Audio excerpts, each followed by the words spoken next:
केवल अगर भौतिक सुखों की प्राप्ति के लिए ही नाम जप किया जाए तो भगवान की इच्छा नहीं है। हाँ, तो दोनों काम अपने आप हो जाएंगे, भगवान की भी मिलन का संयोग बन जाएगा और लौकिक सुख भी मिल जाएंगे, पक्का लौकिक सुख मिल जाएंगे।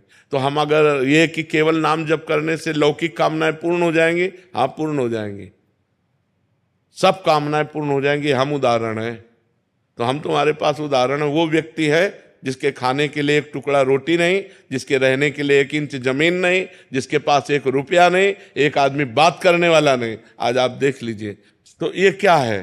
अगर हम भगवान से न जुड़े हो तो हमसे कोई राधे राधे कहे क्या?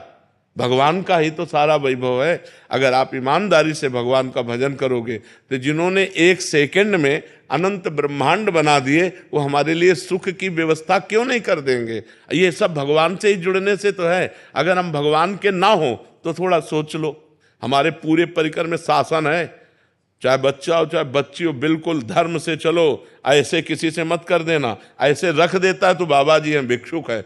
अगर ऐसे नहीं करना, जो भगवान दे दे उसी से चलना है। तो भगवान के सहारे रहने से, भगवान का नाम जप करने से इस लोक में भी माला माल हो जाओगे, इस लोक में भी, परलोक में तो हो ही जाओगे, इस लोक में भी। पर पहले हम ये आपको समझना होगा कि जैसे आपके पाप हैं 500 ग्राम और आपका भजन है 25 ग्राम, तो आपका लोड कितना है पाप का? अभी काम नहीं बनेगा। जब 500 क्रॉस कर जाओगे तब माला माल हो जाओगे। जब आपका भजन 500 क्रॉस करके 600 में पहुंचेगा तब सब सिद्धियां रुपया पैसा सब मारा घूमेगा, क्योंकि भगवान सबके स्वामी है और आपने भगवान का भजन किया तो सब कुछ प्राप्त होगा। इसलिए चिंता नहीं करना चाहिए, भगवान का चिंतन करना चाहिए। महाराज जी, एक तरफ तो कामना करनी पड़ती है फिर भी पूरी नहीं हो रही। महाराज जी, हम आपके आश्रित जन है, हमने तो ना चाह की, बट हमें इतना भरोसा कि महाराज जी आपके आश्रय में है, प्रभु के आश्रय में है। इसमें क्या है कि हम लोग भगवान को पूर्ण जब समर्पित हैं, तो जैसे माँ को चिंता होती कि बच्चे को बाल भोग करवाना है, बच्चे को राजभोग कराना है, चल अब खेलना बंद कर, बाल भोग कर, राजभोग कर, ऐसे भगवान हमारी व्यवस्था करते हैं। हम कामना नहीं करते, पर वो भगवान व्यवस्था करते हैं आगे से आगे। हाँ, करो सदा तिनके रखवारी, जिम बालक राखे महतारी। आगे से आगे भगवान व्यवस्था करते हैं। बिल्कुल निश्चिंत हो जाओ, बिल्कुल निर्भय हो जाओ, भगवान तुम्हें बहुत प्यार करते हैं। पर बस भगवान का भजन करो, तब भजन नहीं करोगे तो समझ नहीं पाओगे, भगवान के प्यार को नहीं समझ। भगवान के बिना शांति नहीं है।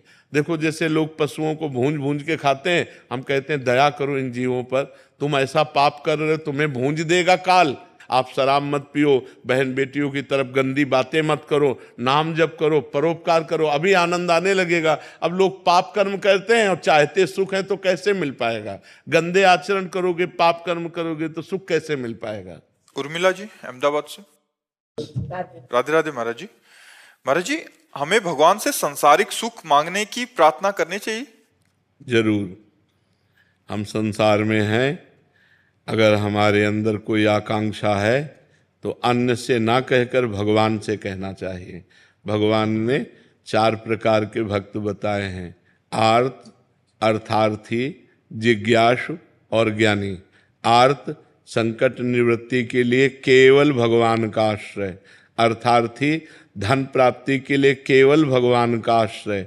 जिज्ञासु, अपने आप को भगवान के चरणों में समर्पित करने के लिए जो ज्ञान चाहिए, हमारी हर जिज्ञासा की पूर्ति जगत गुरु भगवान से। और ज्ञानी, जो भगवान में अभेद हो चुका है, जो भगवत स्वरूप हो चुका है, ब्रह्मविद ब्रह्म भवति। तो हमारे शास्त्र आज्ञा करते हैं कि अगर हमें अर्थ की प्राप्ति चाहिए तो केवल भगवान से चाहिए। हम भगवान के ही आश्रित रहें, किसी व्यक्ति के आश्रित न रहें, और प्रयत्न करें, प्रयास करें, खूब नाम जप करें, भगवत स्तोत्रों का गायन करें, भगवत आराधना करें, और भगवान से धन चाहें तो प्राप्त हो जाएगा।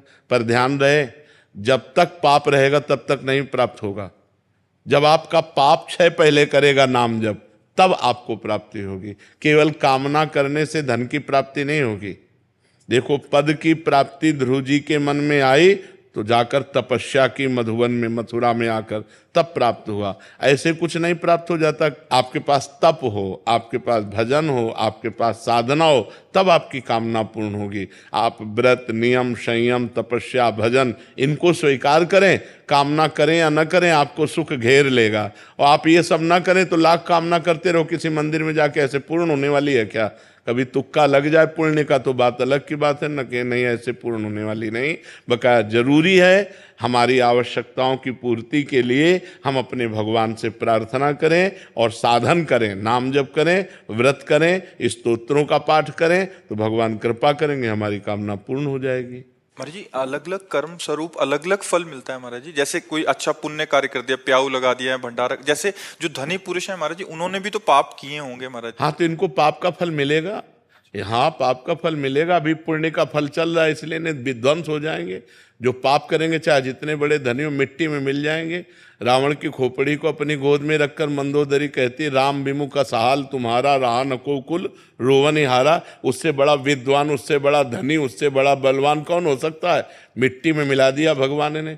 इसीलिए चाहे जितने बड़े तुम आज धनी हो, पुण्य के प्रताप से हो, और अगर आज मतवालापन करोगे, पाप करोगे, तो कल तुम नष्ट हो जाओगे, न लोक के रहोगे न परलोक के रहोगे। इसलिए धर्म से चलना चाहिए, वर्तमान के सुख दुख को देखकर प्रभावित नहीं होना चाहिए।